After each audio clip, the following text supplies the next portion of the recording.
स्वागत है आप सभी का हमारे इस YouTube channel Dhanbad maths academy में। और आज की क्लास में हम लोग एक नया चैप्टर शुरू करेंगे क्लास 10th का, जिसका नाम होगा बहुपद।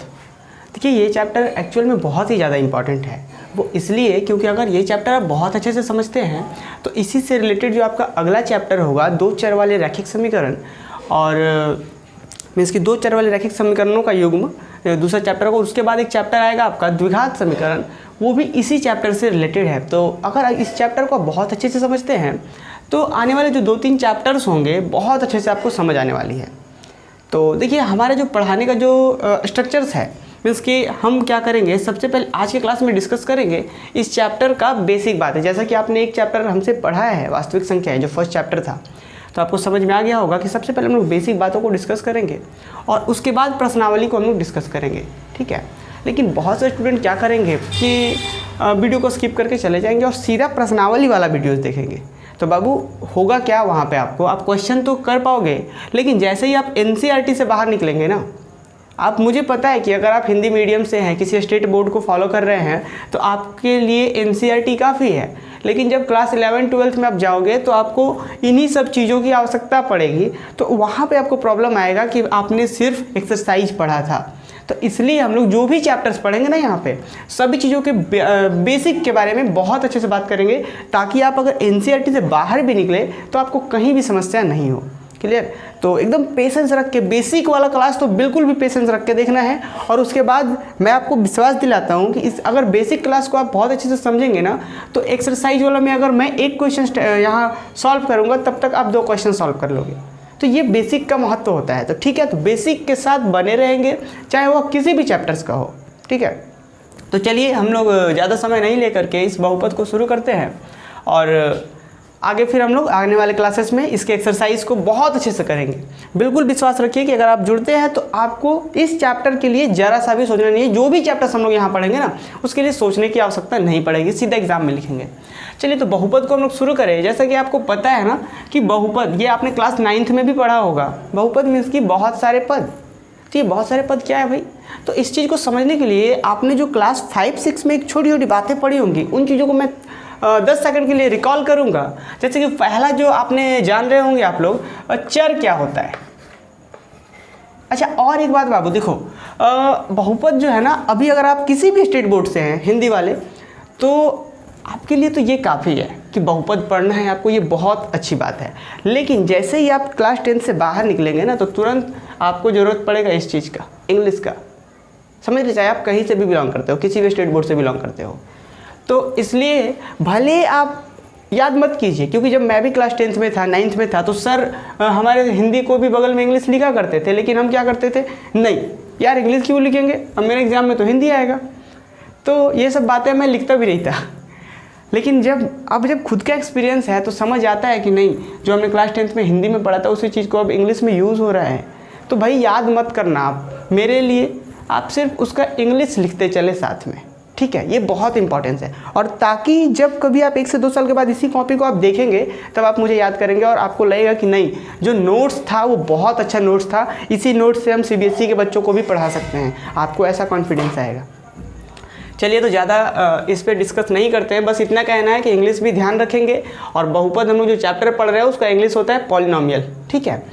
तो चलिए इस चीज़ को पढ़ने के लिए सबसे पहला जो पद होता है चर, ठीक है। चर को हम लोग इंग्लिश में कहते हैं वेरिएबल, ठीक है ना। और ये वेरिएबल क्या होता है भाई? वेरिएबल मीन्स कि जिसका वैल्यू हमेशा बदलते रहता हो, जैसे कि X Y Z T and so on. ये भाई क्या हो गया वेरिएबल? वेरिएबल जैसे कि एक्स वाई जेड, ये जो वैसा वैल्यू जिसके बारे में अपने को पता नहीं हो। जैसे कि अगर मैं कह दूं कि मैंने आपको x रुपए दिए, ठीक है, और मैं यही चीज़ कह दूं कि आपके पिताजी ने आपको x रुपए दिए, तो क्या दोनों पैसा सेम है क्या? नहीं ना। हो सकता है मैं आपको 5 रुपए दूं और हो सकता है वो 10 रुपए दे। तो x का मतलब क्या होता है? अलग अलग वैल्यू, अलग अलग जगह पे अलग अलग वैल्यू हो जाए। हो सकता है कि कहीं पर सेम भी हो जाए, हो सकता है कि मैंने आपको 5 रुपए दिए, आपके भाई ने आपको भी 5 रुपए दिए होंगे, तो कहीं कहीं सेम हो सकता है। लेकिन क्या होता है, इसका मीनिंग होता है वेरिएबल का वैल्यू का मतलब कि वैरी करना, ठीक है। वैरी करना, वेरिएबल मीन्स वैरी करना, वैरी करना मीन्स अलग अलग होना, हर एक बार अलग अलग होना, ये होता है वेरिएबल। और वेरिएबल आप कुछ भी ले सकते हैं, X Y Z A B, means कि कोई भी अल्फ़ाबेट जो होते हैं ना ABCD वाले अक्षर स्मॉल लेटर्स में, तो उन्हीं चीज़ों को हम लोग वेरिएबल्स कहते हैं। आगे यूज़ करेंगे हम इस चीज़ का बहुत अच्छे से। अब एक दूसरा टर्म्स आता है अचर। अचर को हम लोग इंग्लिश में कांस्टेंट कहते हैं। कांस्टेंट क्या होता है भाई? कांस्टेंट मीन्स कि उसका वैल्यू क्या होता है, कभी भी चेंज नहीं करता। जैसे कि मैं कह रहा हूँ कि मैंने आपको 1 रुपये दिया, ठीक, और आपके पिताजी ने आपको 1 रुपये दिया, तो जो 1 रुपये दिए हैं उसका वैल्यू बदला क्या? मैंने जो दिया वो भी उतना ही वैल्यू का है, और जो आपके पिताजी ने दिया वो भी उतना ही वैल्यू का है, ठीक है। तो मीन्स कि जैसे कि 1, इसका वैल्यू कभी भी बदलेगा क्या? क्लास 10th में पढ़ेंगे तो भी इस 1 का उतना ही महत्व रहेगा, और जब आप BSc मैथ्स में पढ़ोगे तब भी उतना ही वैल्यू रहेगा। 1 का वैल्यू कभी चेंज नहीं होता किसी भी। इसी तरीके से 5 ले लीजिए, 6 ले लीजिए, 10 ले लीजिए, कोई भी नंबर ले लीजिए, ये सारे के सारे क्या है? फिक्स हैं, इनका वैल्यू कभी भी चेंज नहीं होता। समझ में आ रहा ना? तो ये सारे क्या है? कांस्टेंट हैं। कांस्टेंट मीन्स की अचर हैं। अब एक आता है बाबू बीजीय व्यंजक क्या होता है? बीजीय व्यंजक, इसको हम लोग इंग्लिश में कहते हैं अलजेब्रिक एक्सप्रेशन।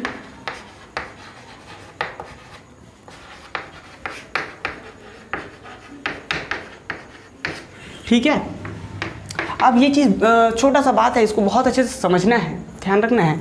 और इससे पहले हम क्या समझते हैं कि अलजेब्रिक एक्सप्रेशन क्या होता है ना, कि जब भी आप चर को अचर के साथ गुना करते हैं, चर को अचर के साथ गुना करते हैं, तो जो रिजल्ट मिलता है वो क्या मिलता है? एक बीजीय व्यंजक मिलता है, मीन्स की एक अलजेब्रिक एक्सप्रेशन मिलता है। जैसे कि 2 क्या है? 2 क्या है? अचर है, और इसको अगर हम x के साथ गुना कर दे तो क्या बन जाएगा? 2x, मीन्स कि ये जो रिजल्ट बना 2x वो क्या होगा? एक बीजीय व्यंजक होगा। समझ में आया? अब जैसे कि मान लीजिए 5 और ये x², ये क्या हो गया? ये भी एक बीजीय व्यंजक हो गया। ठीक है, समझ में आ रही बात? क्योंकि x क्या है? x² जो इधर है वो क्या है? चर है, और ये क्या है? अचर है, मल्टीप्लाई कर रहे हैं, क्या बन रहा है? बीजीय व्यंजक। अब एक बात ध्यान रखना है कि 2 बीजीय व्यंजक या 2 से अधिक बीजीय व्यंजक को जोड़ने से भी बीजीय व्यंजक ही बनता है। जैसे कि 2x + 5x², जैसे ये भी बीजीय व्यंजक था, ये भी बीजीय व्यंजक था, और ये जो दोनों को जोड़ दिए तो भी क्या बना? एक बीजीय व्यंजक ही बनेगा। ठीक है, बात समझ आ रही?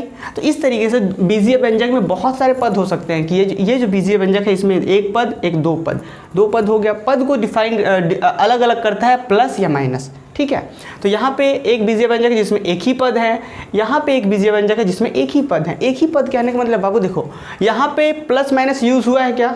नहीं, तो यहाँ पे प्लस माइनस यूज़ नहीं हुआ है, तो इस चीज़ को हम अलग अलग नहीं कह सकते। अगर यही चीज़ इस तरीके से रहता 2x + 8x², तो ये 2 पद हो जाता। अगर सिर्फ 2x रखा जाए तो इसमें तो कोई पद ही नहीं है ना, प्लस माइनस यूज़ नहीं है, इसलिए ये एक ही पद है। तो ये बीजीय व्यंजक समझ में आया क्या? बिल्कुल समझ में आया होगा। और अब हम लोग आते हैं धनात्मक पूर्णांक के बारे में, पूर्ण संख्या के बारे में। ये सभी को पता होगा पूर्ण संख्या क्या होता है, और पूर्ण संख्या को हम लोग इंग्लिश में कहते हैं होल नंबर। ठीक है, और बाबू होल नंबर क्या होता है? देखो 0, 1, 2, 3 एंड सो ऑन। जो प्राकृत संख्याएं होती हैं, प्राकृत संख्याएं मतलब 1, 2, 3, 4 इस तरीके से जो संख्याएं होती हैं, उसमें यदि शून्य को मिला दिया जाए तो जो संख्याओं का समूह बनता है, उसी संख्याओं के समूह को हम लोग पूर्ण संख्या कहते हैं। ये चीज़ें क्लियर हो गई। अब ये चीज़ें हम लोग क्यों पढ़ रहे हैं? हम लोगों को तो बहुपद पढ़ना है, ठीक है ना, तो इसी से संबंधित है हमारा बहुपद। ठीक है, तो अब देखिए, अगर मैं आपसे कहता हूँ बीजीय व्यंजक, तो आपके दिमाग में क्या आता है? आपके दिमाग में आना चाहिए कि हाँ भाई, बीजीय व्यंजक का मतलब ये होता है कि चर को अचर के साथ गुना कर दिए, उसी को तो बीजीय व्यंजक कहते हैं। तो बस बिल्कुल सही, बीजीय व्यंजक को ही बहुपद कहते हैं। ठीक है, क्या कहते हैं? बीजीय व्यंजक को ही हम लोग बहुपद कहते हैं। ठीक है, लेकिन सारे बीजीय व्यंजक को बहुपद नहीं कहेंगे, कुछ स्पेशल टाइप्स के बीजीय व्यंजक को हम लोग बहुपद कहते हैं। जैसे कि यहाँ पे ये चीज़ क्या है? एक बीजीय व्यंजक है, बीजीय व्यंजक है, तो इस बीजीय व्यंजक को हम लोग बहुपद कह सकते हैं। ठीक, लेकिन अब ध्यान दीजिए 2x⁴ + 4x², ये भी एक बीजीय व्यंजक है। बीजीय व्यंजक का मतलब कि चर अचर, देखिए चर अचर गुना है, चर अचर गुना है, दो बीजीय व्यंजक जोड़ते एक बीजीय व्यंजक ही बनता है। तो ये भी एक बीजीय व्यंजक है, लेकिन ये बीजीय व्यंजक एक बहुपद नहीं है।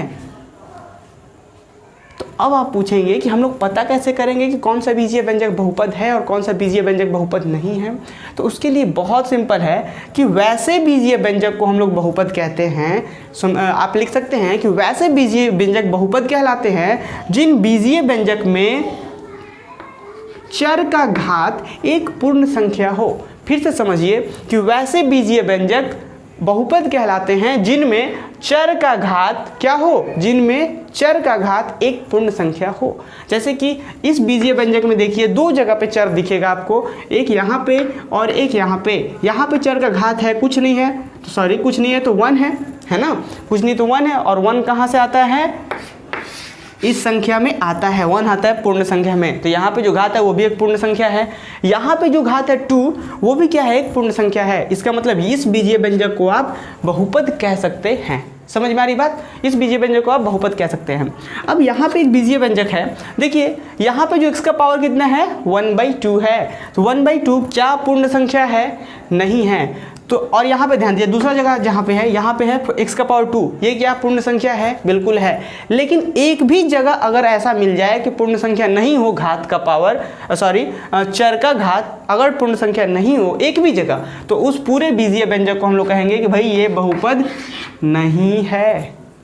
आई बात समझ में। बहुपद क्या होता है, बहुपद कुछ नहीं एक बीजीय व्यंजक ही होता है, लेकिन उस बीजीय व्यंजक में जो चर के घात सारे घात होते हैं जो क्या होते हैं, एक पूर्ण संख्या होते हैं।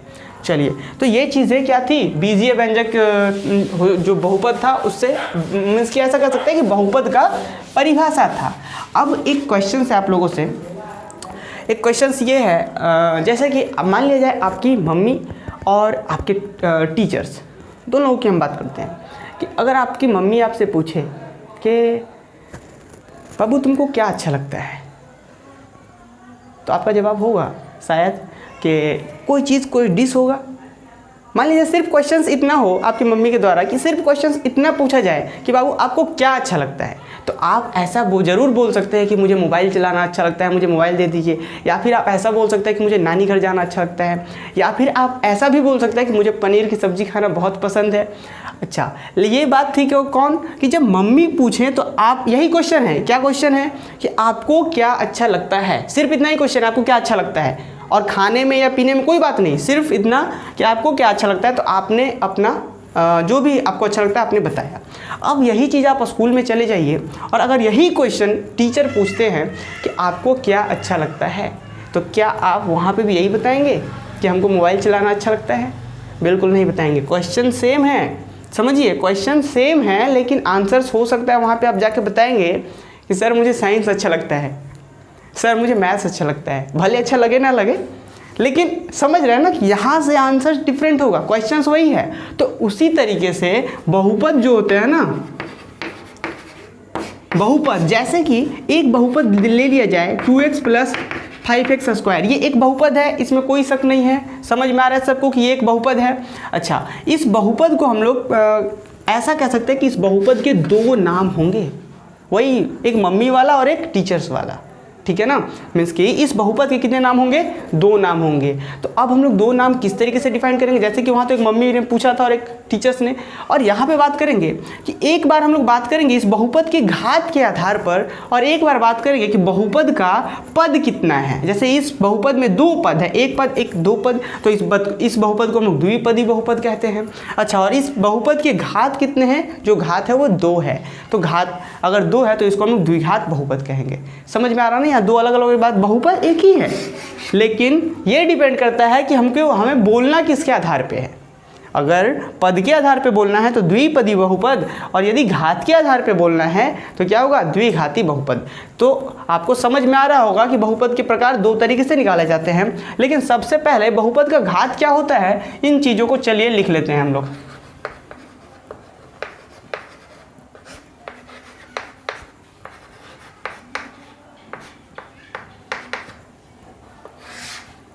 ठीक है, तो अब मैं आपको सिंपली बताऊं कि इस बहुपद के घात को लिखने से पहले सबसे पहले हम लोग लिखेंगे कि क्या लिखेंगे, किसी भी बहुपद को हम लोग मान लिया जाए कोई भी बहुपद, चलिए एक नोट करके लिख लीजिए, यहाँ पे हम लोग नोट लिख लेंगे।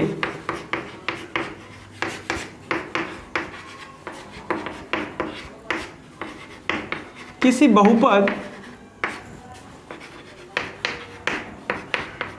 जो कि x चर में हो उसे हम लोग f ऑफ x या g ऑफ x या q ऑफ x से निरूपित करते हैं।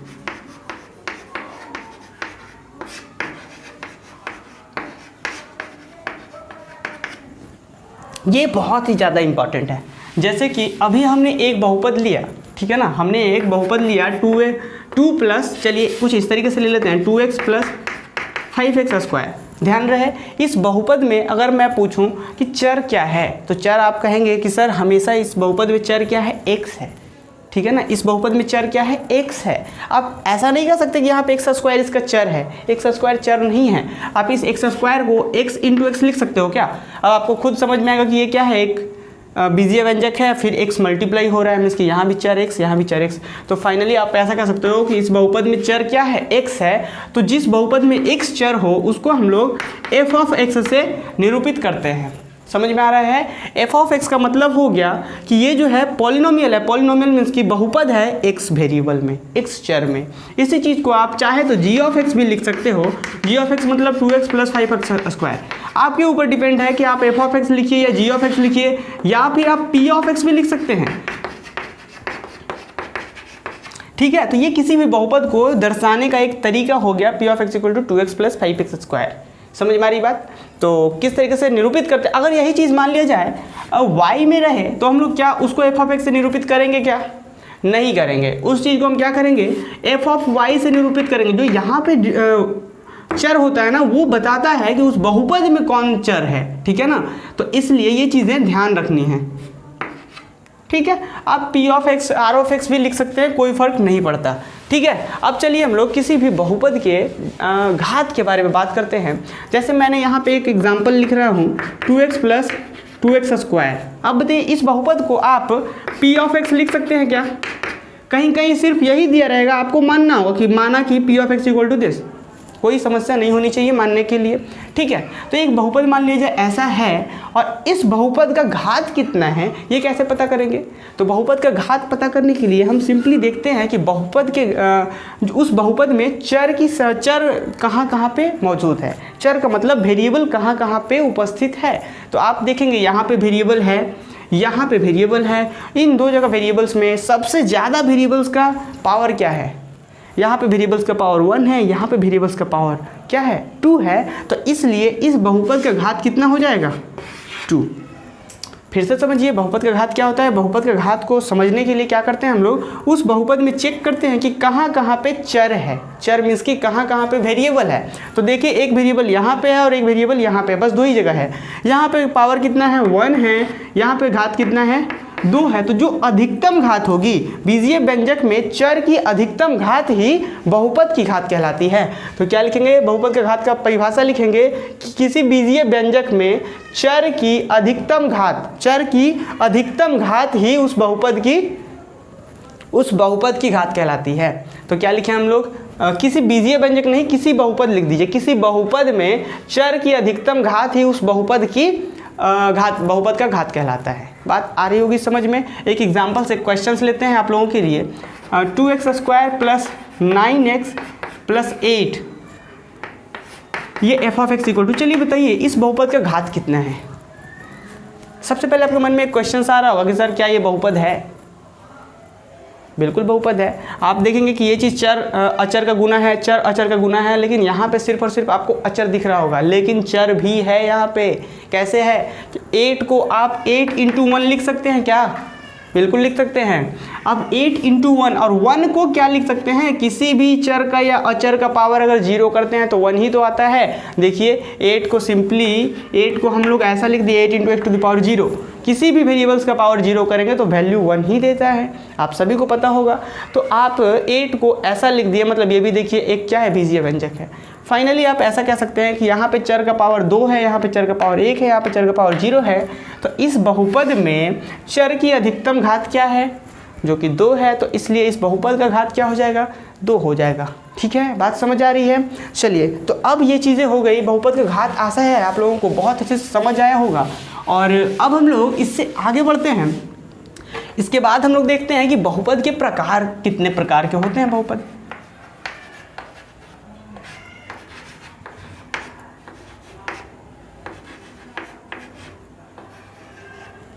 अच्छा, इस चीज़ का हमने इंग्लिश नहीं लिखा ना, बहुपद का घात, इसको हम लोग लिखेंगे क्या, डिग्री ऑफ पॉलिनोमियल। इंग्लिश अगर करना चाहो आप तो लिख दीजिए इधर डिग्री ऑफ पॉलिनोमियल। ठीक है, पॉलिनोमियल के डिग्री। ठीक है ना। चलिए, तो अब हम लोग बहुपद के प्रकार, आपको मैंने बताया ना बहुपद के प्रकार 2 तरीके से निकाले जाते हैं। पहला हम लोग निकालते हैं किसके आधार पर भाई, पद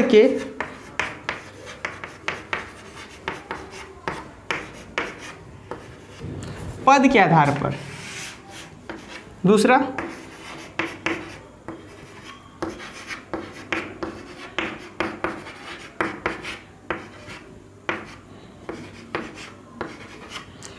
है घात के आधार पर। ठीक है, तो बहुपद 2 तरीके से बटे होते हैं। मैंने अभी बताया ना वो मम्मी वाली बात और टीचर्स वाली बात, कि मम्मी पूछेंगी तो हम अलग आंसर्स देते हैं उसी चीज़ के लिए, उसी क्वेश्चंस के लिए। उसी तरीके से एक ही बहुपद को हम लोग 2 तरीके से नाम करते हैं। एक इसके आधार पर, पद के आधार पर का क्या मतलब हुआ कि किसी बहुपद में मान लीजिए f of x equal to है 2 + 9x + 9x स्क्वायर। तो इस बहुपद में कितने पद हैं, 1 पद, 2 पद, 3 पद। तो इसलिए इस बहुपदी को हम लोग कहेंगे त्रिपदी बहुपद। क्या कहेंगे, त्रिपदी बहुपद। तो सबसे पहले होता है यहाँ पे एक पदी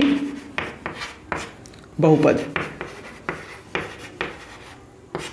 ठीक है, और इसको हम लोग इंग्लिश में क्या कहते हैं, इसका पहला प्रकार क्या होगा कि वैसे बहुपद जिसमें सिर्फ और सिर्फ एक ही पद हो। जैसे कि इसका एग्जांपल्स लिख लीजिए आप लोग, f of x equal to मान लीजिए 2x। 2x क्या है, एक बीजीय व्यंजक है, जिस बीजीय व्यंजक में x का पावर एक पूर्ण संख्या है, इसलिए ये भी बहुपद होता है। और इस बहुपद में सिर्फ और सिर्फ एक ही पद है, इसलिए इस बहुपद को हम लोग क्या कहेंगे, इस बहुपद को कहेंगे एक पदी बहुपद। और इसको इंग्लिश में हम लोग कहते हैं मोनोमियल। क्या कहते हैं, मोनोमियल। ठीक है, अब दूसरा देखते हैं जिसमें 2 पद हो, इसको द्विपदी बहुपद कहेंगे, द्विपदी बहुपद। ठीक है, और द्विपदी को हम लोग कहते हैं बाइनोमियल।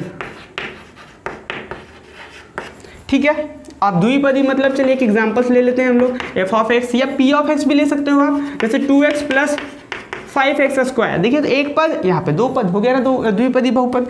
अब तीसरा जो होता है इसी तरीके से त्रिपदी बहुपद।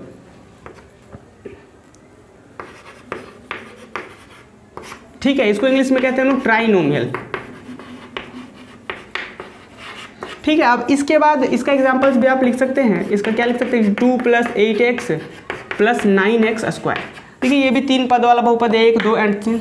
तो अब इसके बाद 4 पद वाले बहुपद को एक कोई पर्टिकुलर नाम नहीं होता, उसको हम लोग कहते हैं 4 पद वाले बहुपद। फिर आएगा तो 5 पद वाले बहुपद, इंग्लिश में क्या कहेंगे, 4 टर्म्स पॉलिनोमियल, 5 टर्म्स पॉलिनोमियल। पद को इंग्लिश में टर्म्स कहते हैं हम लोग। ठीक है ना।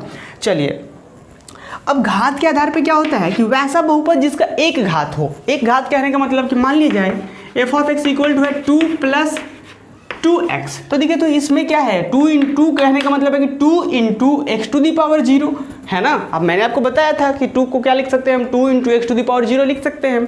तो बताइए, यहाँ पे x का पावर कितना है, 0 है, यहाँ पे x का पावर 1 है। तो इस बहुपद में x का अधिकतम पावर क्या है, 1 है, इसलिए इस बहुपद का घात कितना हो गया, 1 हो गया। तो हम लोग इसी बहुपद को क्या कहेंगे, लीनियर पॉलिनोमियल। ठीक है, मीन्स कि रैखिक बहुपद कहते हैं हिंदी में। ठीक है, तो पहला जो बहुपद होता है वो होता है रैखिक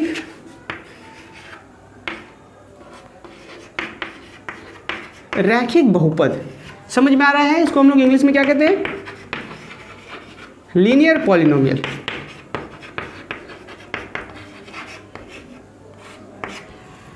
ठीक है, अब इसका एग्जाम्पल्स देखें आप तो क्या होगा, F of X is equal to मान लीजिए 2 + 8x 2 + 9x या 9x + 2 कुछ भी। अब इसी तरीके से वैसे बहुपद जिनका घात 2 होता है उसको हम लोग क्या कहते हैं, द्विघाती बहुपद या द्विघात बहुपद। तो इसको हम लोग कहते हैं द्विघाती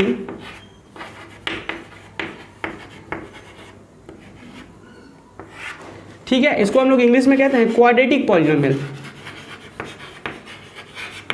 क्वाड्रेटिक पॉलिनोमियल।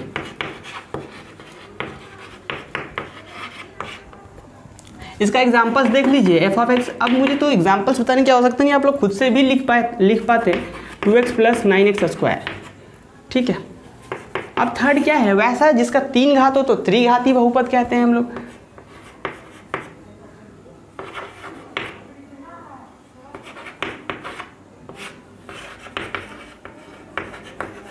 इसको हम लोग इंग्लिश में कहते हैं cubic polynomial,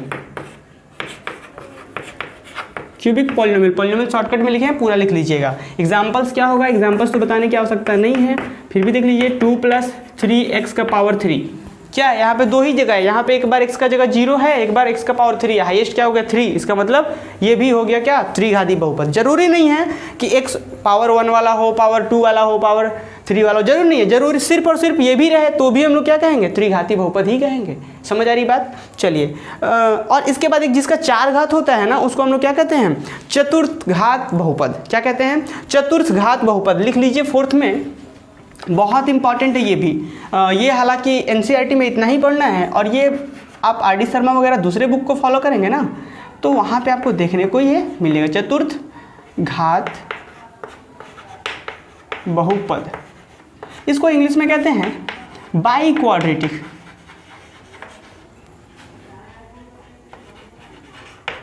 by quadratic polynomial. Clear है बातें। अब चतुर्घात मतलब वैसा बहुपद जिसका घात कितना हो, 4 हो। तो आप सिंपली एग्जांपल्स लिख सकते हैं। ये चीज़ें क्या बताना, ये तो आप लोग अब सीख गए होंगे। F of X equal to 2x + 9x का पावर 4 दे देते हैं डायरेक्ट, एक ही बार जगह नहीं था तो हम 2 ही में इसको कर दिए। अब एक क्वेश्चन कि इस बहुपद, ये जो बहुपद दिख रहा है इसको घात के आधार पर क्या बोलेंगे, कि ये घात के आधार पर, वही मम्मी और टीचर्स वाली बात, घात के आधार पर इस बहुपद को बोलेंगे कि रैखिक बहुपद है, लेकिन पद के आधार पर क्या बोलेंगे, द्विपदी, 2 पद वाला है। अब इसी तरीके से आप बहुत अच्छे से आप समझ रहे होंगे।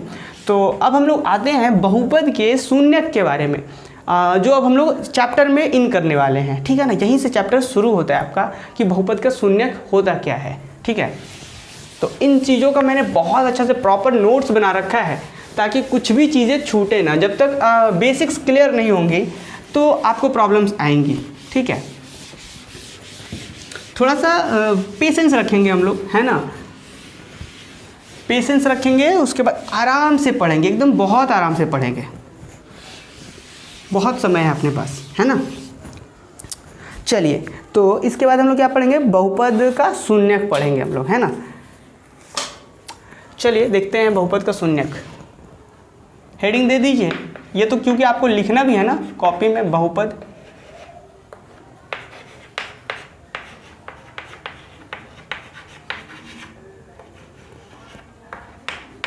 अच्छा, इसको इंग्लिश में क्या कहते हैं, zeros of polynomial, zero of polynomial. ठीक है, बहुपद का शून्य का क्या मतलब होता है।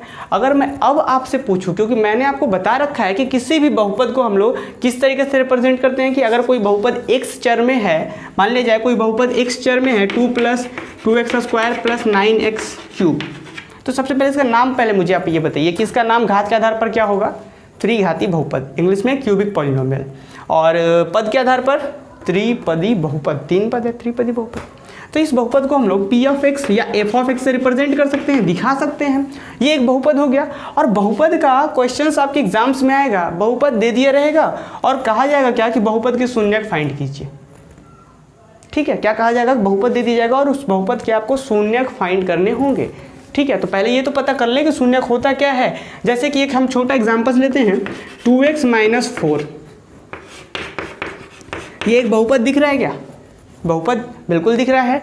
अच्छा, मुझे पहले ये बताइए कि इस x का क्या मीनिंग होता है, अभी मैंने समझाया है आपको कि जो वो अगर बहुपद है, इस बहुपद में जो जहाँ पे भी दिख रहा होगा चर, अगर सारे जगह चर x है, तभी हम लोग कहेंगे कि ये जो है वो f ऑफ x है। मीन्स कि f ऑफ x का मतलब होता है कि बहुपद इन x, मीन्स कि इन x वेरिएबल है ना, किसी बहुपद जो है वो x चर में है। ये इसी x का मीनिंग होता है कि बहुत सारी जगह क्या है, x ही है। ठीक है, तो समझ में आ रहा होगा। तो अब समझिए कि बहुपद का शून्यक ये होता है कि x का वैसा वैल्यू, मान लीजिए कोई f ऑफ x बहुपद है, ठीक है ना, माना कि f ऑफ x कोई बहुपद है, f ऑफ x मतलब कि वैसा बहुपद जिसमें वेरिएबल x होंगे।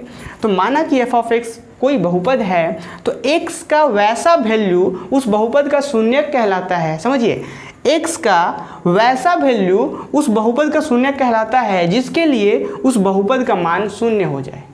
फिर से समझिए, कॉन्सेप्ट समझिए, फिर हम लोग यहाँ पे डिस्कस करेंगे कि x का वैसा वैल्यू जिसके लिए पूरे बहुपद का मान 0 हो जाए। मीन्स समझिए आप कि अगर यहाँ पे हम x के जगह पे 2 रख दें, तो 2 रख देने का मतलब क्या है कि जहाँ जहाँ x है वहाँ वहाँ 2 रख देना होगा। तो चलिए, जैसे ही 2 रखेंगे तो क्या होगा, f ऑफ 2, और इस साइड क्या हो जाएगा 2 इंटू 2, क्योंकि आपस में तो इंटू ही है ना, 2 इंटू x, तो x के जगह पे 2 रखना होगा, और माइनस क्या है 4। अब देखिए 2 इंटू 2 क्या हो गया, 4 माइनस 4, फाइनली कितना आ गया 0। तो मतलब देख रहे हैं इस बहुपद का x इज इक्वल टू 2 पे क्या हो गया, मान शून्य हो गया। मीन्स कि इस बहुपद का ही मान x इक्वल टू 2 पे शून्य हो गया। इसलिए हम लोग इस 2 को क्या कहेंगे कि 2 जो है वो इस बहुपद का शून्यक है। समझ में आया, 2 क्या है, इस बहुपद का शून्यक है। शून्यक कुछ नहीं होता है, एक नंबर ही होता है जो उस बहुपद के पूरे मान्य को शून्य बनाने का काम करता है। समझ में आ रहा है, ठीक है, बात क्लियर हो रही है। चलिए, तो शून्य क्या होता है, एक नंबर होता है जो कि उस बहुपद के मान को शून्य बनाता है। चलिए, तो लिखेंगे हम लोग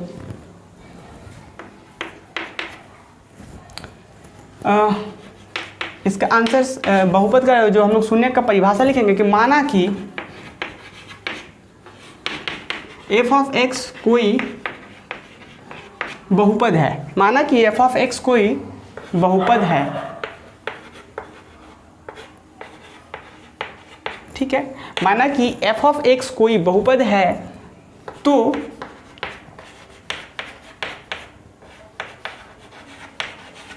वास्तविक संख्या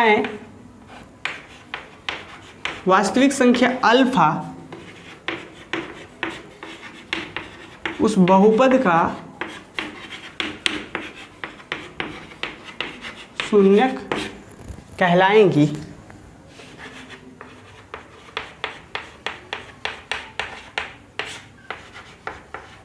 यदि f of alpha is equal to 0 हो। बाबू देखो, अब जो हमने ये चीज़ें समझी ना कि किसी बहुपद में x के जगह पे जो वैल्यू रखते हैं और अगर उस वैल्यू पे पूरे बहुपद का मान 0 हो जाए, तब हम लोग उस नंबर्स को क्या कहते हैं, उसका शून्यक।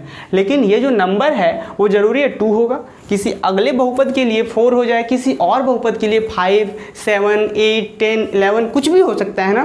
तो इसलिए हम क्या मान लेते हैं, पर जो भी होगा वो वास्तविक संख्या ही होगी। अब आपको वास्तविक संख्याएं और काल्पनिक संख्याएं के बारे में 11th में पढ़ना है। हालांकि वास्तविक संख्याएं पहला चैप्टर था, वहाँ पे हमने बहुत अच्छे से डिस्कस करिए कि वास्तविक संख्याएं क्या होती हैं। वास्तविक संख्याएं आप सिंपली समझ सकते हैं, परिमेय और अपरिमेय संख्याओं के समूह को वास्तविक संख्याएं कहते हैं। चलिए, इसके बारे में हम लोग बहुत अच्छे से डिस्कस कर रहे हैं चैप्टर 1 में, तो अभी यहाँ डिस्कस नहीं करते हैं। तो समझिए कि जैसे यहाँ पे 2 था, 3 था, ये सारी चीज़ें थी, तो हम लोग इस चीज़ को पर्टिकुलर तो नहीं कह सकते ना, इसलिए हम इसको अल्फा मान दे रहे हैं। क्या है कि माना f ऑफ x कोई बहुपद है, तो वास्तविक संख्या अल्फा, समझिए वास्तविक संख्या मतलब वही नंबर वाली बात होंगी, ये 1, 2, 3 कुछ भी, तो वास्तविक संख्या अल्फा उस बहुपद का शून्यक कहलाएंगी। कब, यदि x के जगह पे अल्फा रख दें, यदि x के जगह पे अल्फा रख दें और पूरे बहुपद का वैल्यू 0 हो जाए, तब हम लोग अल्फा को क्या कहेंगे, उस बहुपद का शून्यक कहेंगे। बात आ रही समझ में। चलिए, बहुत अच्छा। अब हम लोग एक नया चीज़ पढ़ेंगे, बहुपद का एक शून्यक, ठीक है ना, बहुपद का शून्यक। ये बहुत ही इंपॉर्टेंट बात है, अभी जो हम लोग पढ़ेंगे वो बहुत ही ज़्यादा इंपॉर्टेंट बात है, और इससे एक चैप्टर्स आपका क्लियर हो जाएगा। जो एक्सरसाइज प्रश्नावली 2.1 है, एक्सरसाइज एनसीईआरटी बुक में, वहाँ से ये चीज़ें क्लियर होंगी। तो अब हम लोग एक्सरसाइज करेंगे, लेकिन उससे पहले एक टॉपिक, एक और है, थोड़ा सा छोटा सा कॉन्सेप्ट है, क्या कह रहा है, पहले सबसे पहले आप कॉन्सेप्ट लिख लीजिए, उसके बाद हम लोग इस चीज़ को डिस्कस करते हैं, ठीक है ना। लिखा हुआ है कि बहुपद p ऑफ x का एक शून्यांक है, ठीक है। बहुपद p ऑफ x का एक शून्यक है जो उस बिंदु को एक निर्देशांक पर जहां y equal to p of x का ग्राफ x अक्ष को प्रतिच्छेद करता है। फिर से समझिए, आप लिख लीजिए, मैं अभी एक्सप्लेन करूंगा ना तो बहुत अच्छे से ये चीज़ें क्लियर होंगी। फिर से लिख लीजिए, बहुपद p ऑफ x का एक शून्यक है जो उस बिंदु को x निर्देशांक है, उस बिंदु का x निर्देशांक है जहां y equal to p of x का ग्राफ x अक्ष को प्रतिच्छेद करता है, ठीक है। ये चीज़ें पता नहीं आपने लिखी या नहीं लिखी, लेकिन इस चीज़ को हम लोग क्या समझते हैं, समझिए बात को, कि मान लिया जाए f of x is equal to 2x minus 4 है, ठीक है। एक बहुपद है, ये चीज़ें क्लियर हो रही है। अब इस बहुपद का शून्यक क्या है, अभी अभी हमने देखा कि इस बहुपद का जो शून्यक है क्या था, शून्यक बराबर 2 था। कैसे कि आप x की जगह पर 2 रखेंगे तो यहाँ 2 into 2 4, 4 minus 4 that is 0, means कि इस बहुपद के लिए शून्यक क्या है, आपका 2 है। तो इस शून्यक का क्या संबंध है ज्यामिति से, ठीक है। इस चीज़ को हम लोग देखते हैं। सबसे पहले ये समझिए कि इस बहुपद को आपको एक्स वाई अक्ष पे रिप्रेजेंट करने आना चाहिए। आपको पता है कि किसी भी बहुपद को हम लोग एक्स वाई अक्ष पे किस तरीके से निरूपित करते हैं, क्लियर होना चाहिए ना ये बातें। तो देखिए, उस चीज़ के लिए हम लोग क्या करते हैं, सिंपली सबसे पहले क्या कर लेते थे कि y equal to F of X हम लोग मानते थे। एफ ऑफ एक्स दिया हुआ है ना, आपने क्लास 9th में पढ़ा होगा कि कोई बहुपद दिया हुआ है तो उस बहुपद को हम लोग y के इक्वल्स मानते हैं। क्या करते हैं, उस बहुपद को y के इक्वल्स मानते हैं। y के इक्वल्स कहने का मतलब कि यहाँ पे हम लिखेंगे, समझिए हम क्या बताना चाह रहे हैं कि इस बहुपद का शून्यक है 2 और एक्स वाई जो आपने पढ़ा है एक्स वाई अक्ष, ये चीज़ें बहुत सभी लोगों ने पढ़ी होंगी। एक्स वाई अक्ष, इसको इंग्लिश में कहते हैं एक्स वाई प्लेन। तो एक्स वाई अक्ष जो है इसके ऊपर इसका क्या संबंध है, जो शून्यक आपने पढ़ा इसका क्या संबंध है यहाँ पे, इन्हीं चीज़ को हम लोग डिस्कस करने वाले हैं। समझ में आ रहा बात। चलिए, तो इसीलिए सबसे पहले तो आपको बताना होगा कि इस बहुपद को यहाँ पे एक्स वाई अक्ष में कैसे रिप्रेजेंट करते हैं, ये चीज़ें क्लियर होनी चाहिए। तो उसके लिए हम लोग सबसे पहले करते क्या थे कि माना y equal to F of X, जो बहुपद दिया हुआ है उसको हम लोग y के इक्वल्स मान लेंगे, ठीक है। अगर यही बहुपद ऐसा रहता, एफ ऑफ y रहता, y equal to something 2y minus 4 रहता, तो हम लोग इसको क्या मानते हैं, x मानते हैं। अगर वेरिएबल y में है तो x मानेंगे और x में है तो y मानेंगे। और ज़्यादातर आपको ज़्यादा पढ़ने की आवश्यकता नहीं है, क्लास 10th तक आपको हमेशा वेरिएबल्स x में ही दिए रहेंगे, आपको हमेशा y मानना है, y equal to F of X. बस ध्यान रहे दोनों डिफरेंट होना चाहिए। तो आप समझिए y equal to F of X और एफ ऑफ एक्स इसके बराबर है, तो आप लिख सकते हैं क्या, y equal to 2x minus 4। ये चीज़ समझ में आया, सिर्फ y इक्वल टू माने। अब यहाँ पे हम लोग एक टेबल क्रिएट करते हैं। क्या करते हैं, एक टेबल बनाते हैं, एक बॉक्स बनाते हैं, एक डब्बा सा बनाते हैं और उसी डब्बा की हेल्प से इस बहुपद को यहाँ पे लेकर आएंगे हम लोग। समझ में आया। तो उस बॉक्स को कैसे बनाते हैं समझिए बात को। ये बॉक्स जो है ना, जितने भी स्टूडेंट बनाएंगे, जैसे 2 स्टूडेंट बना रहा तो दोनों का अलग अलग हो सकता है, 3 स्टूडेंट बना रहा तो तीनों का अलग अलग हो सकता है, 4 बना रहा तो चारों का अलग हो सकता है। समझ में आ रहा है। ये बॉक्स आपके ऊपर डिपेंड करता है कि आप कैसे बनाना चाहते हैं। देखिए समझाते हैं आपको। एक्स होता है, इधर वाई होता है। ये बहुत डिस्टर्ब करता था, पता है, जब मैं क्लास 10th में था। तो मतलब ये बहुत ईजी चीज़ है ना, तो सर लोग एक्सप्लेन नहीं करते थे बोर्ड पे, और भाई बड़ा अजीब, बहुत अजीब सिचुएशंस होता था। सारे लोग बनाते हैं, मैं देखता कि भाई क्या पुट करें, क्या वैल्यूज आएगा, समझ आ रहा है ना। तो देखिए इस चीज़ को बहुत अच्छे से समझिए। ये चीज़ हालांकि 9th में आपने पढ़ा होगा। एक्स वाई, देखिए यहाँ पे 2 ही चीज़ें हैं, इधर एक्स है और इधर वाई है। 2 ही चीज़ें हैं, इसलिए हमने ऊपर एक्स लिखा, नीचे वाई लिखा। नीचे वाई इसलिए लिखा क्योंकि वाई के इक्वल्स है, इसलिए हमने नीचे वाई लिखा।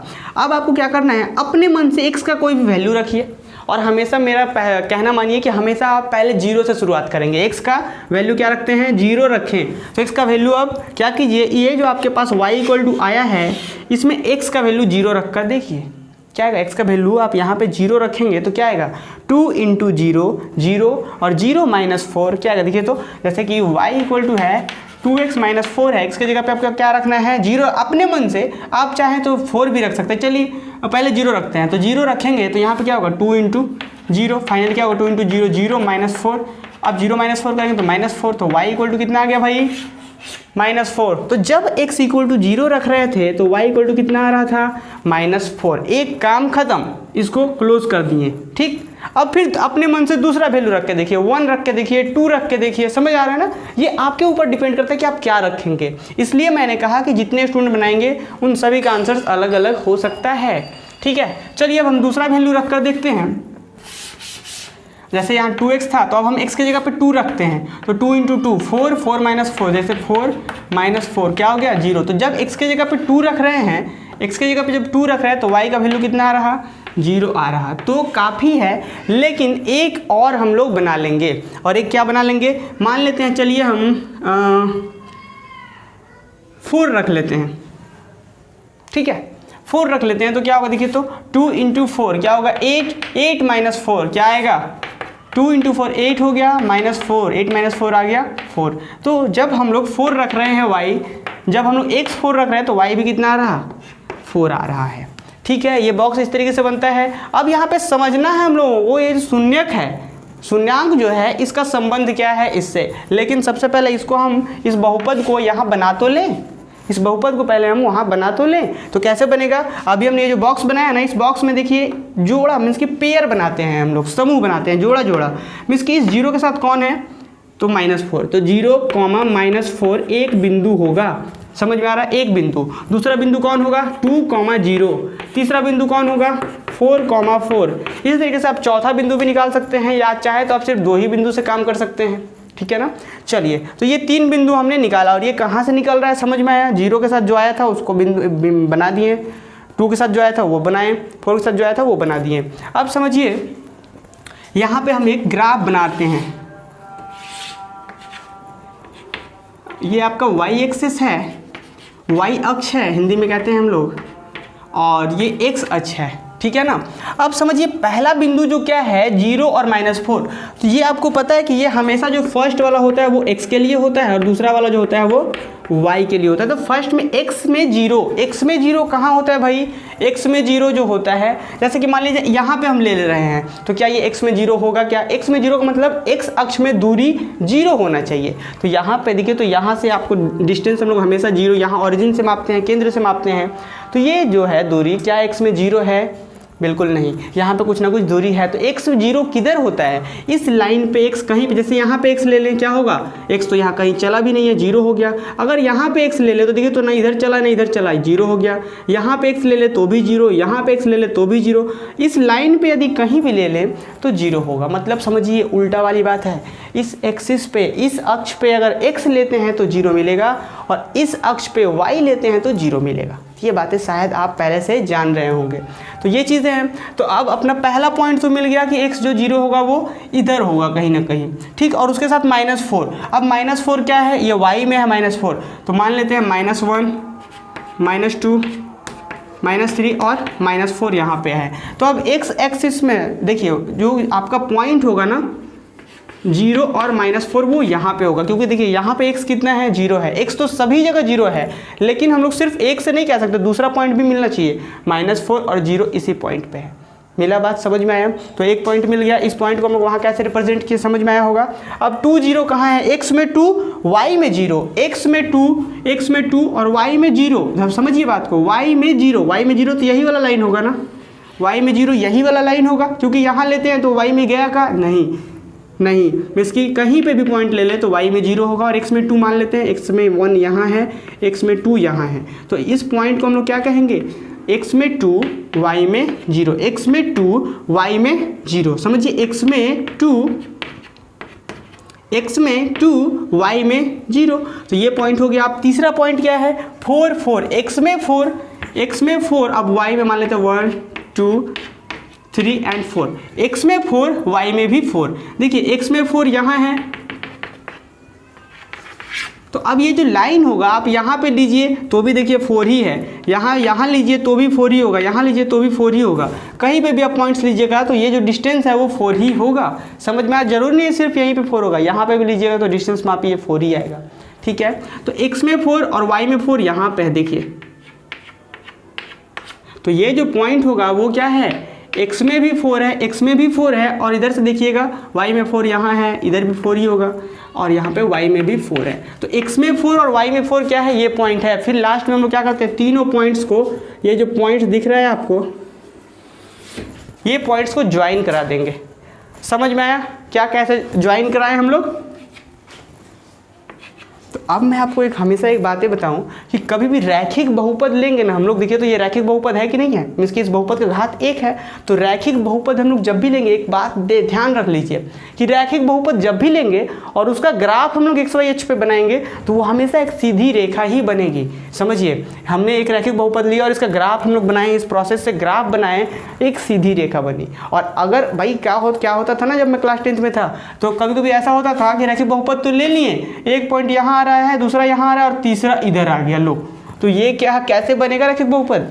तो इस सिचुएशन अगर आते हैं आपके साथ तो समझिए कि आपका कहीं ना कहीं कैलकुलेशन मिस्टेक है, क्योंकि रैखिक बहुपद मतलब सीधी लाइन। ठीक है, तो अब देखिए सीधी लाइन बन गया, बात समझ आई कि इस बहुपद को आपने क्या कर लिया, एक XY पे रिप्रेजेंट करा दिया। ठीक है, अब समझिए कि इसका शून्यक क्या था, शून्यक 2 था। शून्यक क्या था, 2 था। अब आप एक चीज़ नोटिस कीजिए कि इस बहुपद को आपने जब बनाया और इसको जो आप देखेंगे x अक्ष में ये कहाँ कट कर रहा है, 2 पर। जो शून्यक होगा वही चीज़ वहीं पे कट करेगी। अगर इसका शून्यक 3 होता तो ये x अक्ष को इसका ग्राफ 3 पर कट करता। समझिए, अगर ये एक और बात ध्यान रखना कि अगर x वेरिएबल में है तो x को कट करेगा, वहाँ चेक करते हैं, और अगर y वेरिएबल में रहता तो y एक्सिस को कहाँ कट कर रहा है, वहाँ पे चेक करते हैं।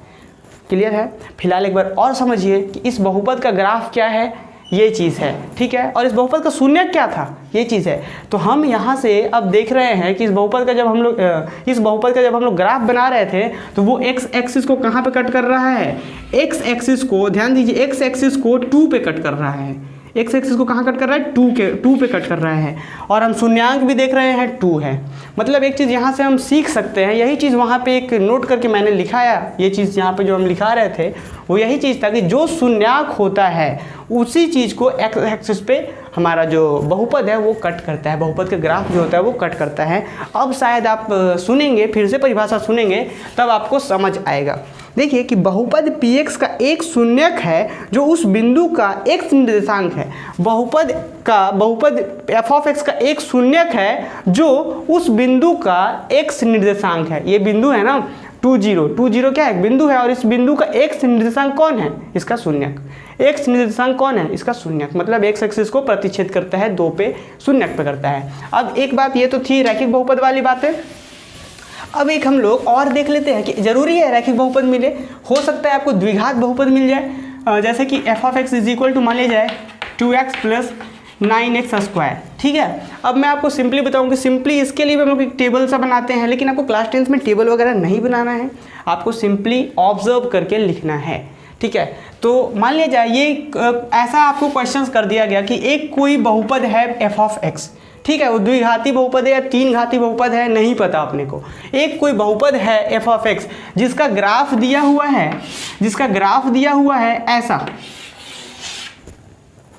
एक कोई बहुपद है f(x), ये कितने घात का बहुपद है हमें नहीं पता, लेकिन इसका ग्राफ दे दिया गया है। जो हम लोग बॉक्स निकाल के अभी बनाए इतना मेहनत से, वो छोटू सा ग्राफ बनाए, उसी ग्राफ को पहले ही बुक बना दिया है। एक बोला कि एक बहुपद है जिसका ग्राफ दे दिया गया है, अब आप बताइए कि इसका कितना शून्यक होगा।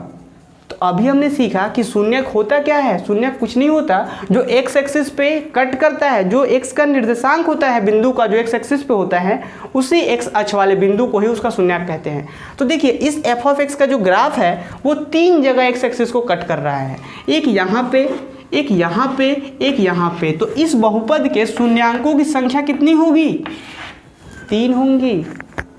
समझ में आया, इस बहुपद के शून्यांकों की संख्या कितनी होंगी, 3 होंगी। क्यों 3 होंगी, क्योंकि ये 3 जगह कट कर रहे हैं। समझ आई बात। चलिए एक हम एग्जांपल्स लेते हैं। f(x) is equal to 2 plus 9x plus 8x²। अब ये क्वेश्चंस थोड़ा सा हम घुमा कर आपसे पूछते हैं कि ये बहुपद का शून्यक या इस बहुपद का ग्राफ, समझिए क्वेश्चन बहुत अच्छे से सुन रहे हैं, कि इस बहुपद का ग्राफ को अगर XY अक्ष पे बनाया जाए तो इस बहुपद, ये जो बहुपद का ग्राफ होगा वो x अक्ष को कितनी बार काटेगा।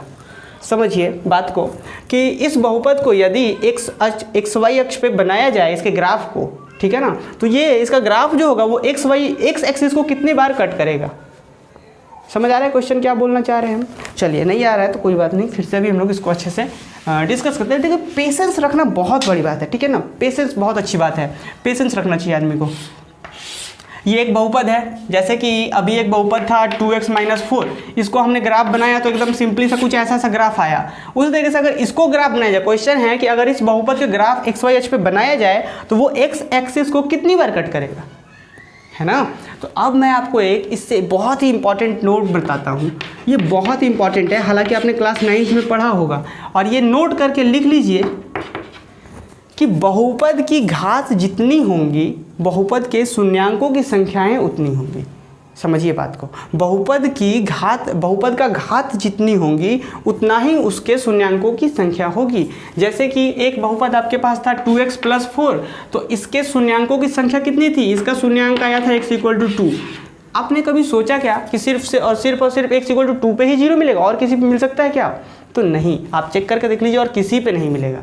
तो मीन्स कि जितना घात होगा, इस बहुपद का घात अगर 1 है तो इसका शून्यांकों की संख्या 1 होंगी। अगर इस बहुपद का घात कितना है, 2 है, तो इसके शून्यांक जो आएंगे वो 2 आएंगे, ठीक है ना। जैसे इस बहुपद के लिए 1 ही आ रहा था, हो सकता है इसके लिए 2 आ जाए कि x = 2 पे भी 0 हो और x = 3 पे भी 0 हो। मीन्स कि 2 शून्यांक आएंगे। अगर घात 2 है तो शून्यांक 2 आएंगे, अगर घात 3 है तो शून्यांकों की संख्या भी 3 होंगी, ठीक है। तो अब क्वेश्चंस पे आते हैं हम लोग। ये नोट लिख लिए कि बहुपद की जितनी घात होंगी उतना ही उनके शून्यांकों की संख्या होगी। अब एक इसका क्वेश्चंस क्या था कि इस बहुपद को यदि x y अक्ष पे बनाया जाए इसके ग्राफ को, तो ये x एक्सिस को कितनी बार कट करेगा। तो अब कितने बार आंसर होगा, चूंकि ये द्विघात बहुपद है तो इसका शून्यांकों का संख्या कितना होगा, 2 होगा।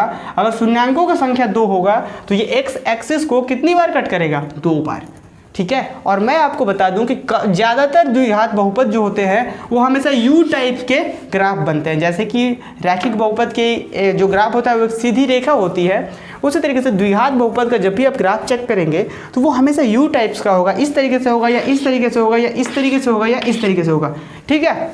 ज़्यादातर केसेस में ऐसे ही होते हैं, लेकिन आपको ग्राफ बनाने नहीं है, ग्राफ दिया हुआ रहेगा, आपको सिंपली चेक करके बताना है। नंबर ऑफ जीरोस फाइंड करने हैं, नंबर ऑफ जीरोस मीन्स कि शून्यांकों की संख्या। तो आप सिंपली चलिए एक और क्वेश्चन लेते हैं।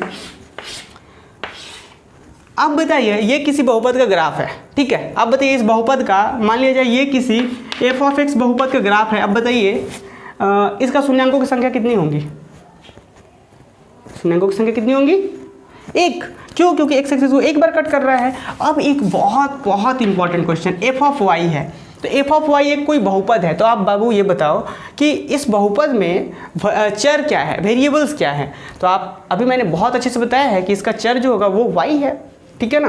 इसका y क्या है, एक चर है। तो अब आप खुद बताइए कि इसका जो अगर चर y है, अगर इसका चर x होता था तो हम इसके शून्यांकों को x एक्सिस पर कटिंग देखते थे, और अगर इसका चर y है तो इसके जो शून्यांक होंगे वो कहाँ कट करेंगे, y एक्सिस को कट करेंगे। हालांकि ये क्वेश्चन आपके एग्जाम्स में नहीं आता है, आपको सिर्फ x एक्सिस से ही मतलब होना चाहिए, लेकिन हम लोग जो भी पढ़ेंगे प्रॉपर पढ़ेंगे, ताकि आने वाले भविष्य में आपको कभी अफसोस ना हो कि सर ने मुझे ये चीज़ें नहीं बताई, ठीक है। चलिए, तो f(y) मतलब कि y में वेरिएबल है ये, है ना, y इसका क्या है, चर है। तो इसके जो शून्यांक होंगे वो क्या आएंगे, y = मान लीजिए 2 आ गया, या y = 3 आ गया। तो ये जो आ रहा है वो इधर देखेंगे, जैसे कि मान लीजिए ऐसे हो गया, तो या फिर आप ऐसा समझ सकते हैं कि ऐसा हो गया। तो अब बताइए इसके शून्यांकों को हम कहाँ से पता करेंगे भाई, यहाँ से या यहाँ से। चूँकि ये f(y) है तो कहाँ से पता करेंगे, y से। अगर ये f(x) रहता तो x से पता करते, f(y) है तो y से पता करेंगे। तो आशा है कि आप लोगों को ये चीज़ें क्लियर हो गई होंगी, और एक्सरसाइज प्रश्नावली जो 2.1 है वो आप लोग अब खुद से बना सकते हैं, और उसके बाद जो भी प्रॉब्लम्स होगा ना प्रश्नावली 2.2, 2.3, वो सभी चीज़ों को हम लोग बहुत अच्छे से डिस्कस करेंगे।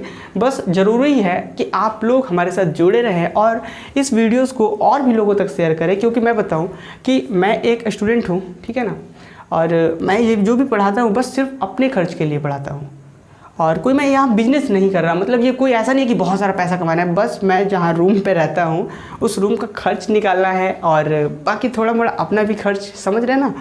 तो बस यही एक छोटा सा मोटिव होता है। अगर आप लोग थोड़ा सा शेयर करेंगे तो और भी लोग देखेंगे, और भी लोग देखेंगे तो जो यूट्यूब पे ऐड चलता है ना, जो आप लोग वीडियो देखते हैं तो बीच बीच में ऐड आ जाता है, उसी के पैसे अपने को मिलते हैं थोड़े मोड़े। तो बस वही एक छोटा सा उद्देश्य है। और हाँ, और एक बहुत बड़ा उद्देश्य ये है कि बहुत लोगों की मदद हो सके। पता है बाबू, होता ऐसा है कि मैंने क्लास 10th में भी जब मैं था ना, तो बहुत सारी समस्याएं ये होती थी कि हमने चैप्टर 2 पढ़ना स्टार्ट किया, कोई बेसिक कॉन्सेप्ट्स नहीं यार, सीधा डायरेक्ट आज गए सर, ट्यूशन्स गए या स्कूल्स गए, डायरेक्ट कर दिए, हाँ चलो निकालो बब्बू ये प्रश्नावली 2.1, वहाँ पे 2.1 निकाल लिया गया, आंसर्स आ गया, सॉल्यूशंस, अब सारा बता रहे हैं सर कि इस तरीके से सॉल्व होता है, तो वहाँ तो क्लियर हो गया। लेकिन जैसे ही 2-3 चैप्टर पार करेंगे हम लोग, तीसरा चैप्टर, चौथा चैप्टर, 5वां चैप्टर में जाएंगे ना, तो वहाँ पे क्या प्रॉब्लम होगा कि ये चीज़ें हम भूलने लगेंगे, क्योंकि आपके पास कॉन्सेप्ट तो था नहीं, आपने सिर्फ इतना सीखा था कि सॉल्व कैसे करते हैं, जो कि ये चीज़ें बहुत गलत है। और ये चीज़ें बहुत ही ज़्यादा गलत है। ये टीचर्स को भी थोड़ा सा समझना चाहिए कि इन चीज़ों से बच्चों को थोड़ा बचाया जाए, कॉन्सेप्ट दिया जाए, ताकि उनको मतलब याद ना करना पड़े यार, याद करना पड़ जाता था। अब क्या बताएं, अब बहुत से ऐसे स्टूडेंट्स आप में भी होंगे जो बहुत चीज़ों को याद रख रहे होंगे, लेकिन आप विश्वास रखिए, जुड़े रहिए। क्लास 10 का एक भी, क्लास 10 क्या यार, मैं बीएससी पढ़ाता हूँ, वहाँ पे भी आप किसी स्टूडेंट से पूछेंगे ना, तो किसी भी स्टूडेंट को याद करने की आवश्यकता नहीं है, बस विश्वास रखना है, साथ में जुड़े रहना है। चलिए, अब जो भी चीज़ें हैं वो तो मैं आपको बताता रहूँगा अगर आप जुड़े रहेंगे तो। चलिए मिलते हैं नेक्स्ट क्लास में किसी प्रश्नावली को लेकर के, ठीक है, और आपका होमवर्क रहेगा प्रश्नावली 2.1, ठीक।